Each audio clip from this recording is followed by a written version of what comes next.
njengoba lapha endaweni yaseMdoni sizobukhulu ubuhlungu johulumeni ba sithola umbiko la ukuthi insizwa enye yakashezi ibe isidubula yabulala abesifazana ababili okuthiwa bahlobene ngazi ukuthi ke omunye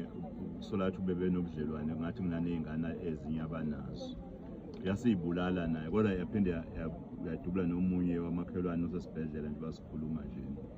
kodwa khona kuyo le ndawo yaseMdoni ekuseni nathi sazisa ku General uNqamgelo ukuthi lapha kwi station yaSportback nakhona ekuseni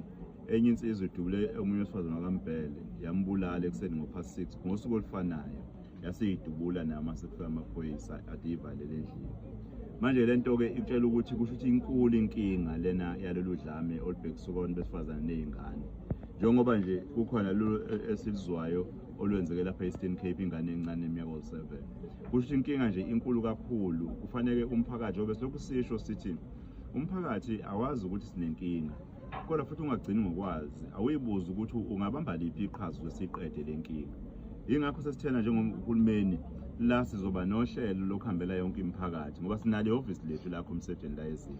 ukuthi basebenzisana namaphoyisa nenhlaka lezi zokuphepha emphakathini ikhona nekhona kuxoxwa kodwa ikakhulukazi identify nalabo abanenkinga yezidakamizwa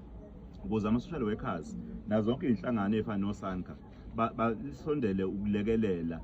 ukukhipha lezi sihlava lezi ngoba ngokujwayelekile igama njengalezi kusuke kunezidakamizwa phakathi noma kusuke kunotshwala phakathi manje ke ikona lokho esifanele sibhekane nakho nje ngqo ukuze sikwazi ukuthi imiphakathi yakithi ihlale inozinzo ngoba isikhathi lesi sokuthi abantu bakwaZulu Natal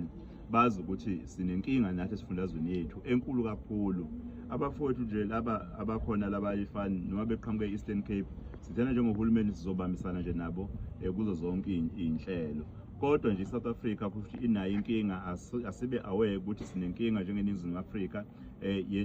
yokuhlukunyezwa nokubulawa kwabantu nezingane ofanele ngempela sisukumele njengomphakathi singalokho sikhuluma kuphela futhi amaphoyisa angeke akwazi ukuyiqeda lento ngoba yenzeka la amaphoyisa sokungekho khona lento idinga thina njengomphakathi ukuze sikwazi ukuthi iphele ngeke sithi amaphoyisa ayiqeda kufanele kube yithina esisukumayo kube khona esikwenzayo sibambisana abaholi bonke bomdabi amakhosi izinduna sengixoxe kaningi ukuthi asixoxeni lezi indaba lezi ezithangamini la kuhlalwa khona amadoda kukhulunywa ngalezi indaba lezi kube nezinkundla zokuhlala nabafana kube nezinkundla zokuhlala nabantu besilisa nje amadoda kukhulunywe ngokuthi kufanele siphathe kanjani nabantu besifana sibaphathe kanjani sibambisane kanjani nabo kuya phambili kodwa nomama bahlale nabo besifazane ukuze indaba yokuhloniphana ibe khona othandweni noma indaba yokuhloniphana emndenini ibe khona nasemphakathini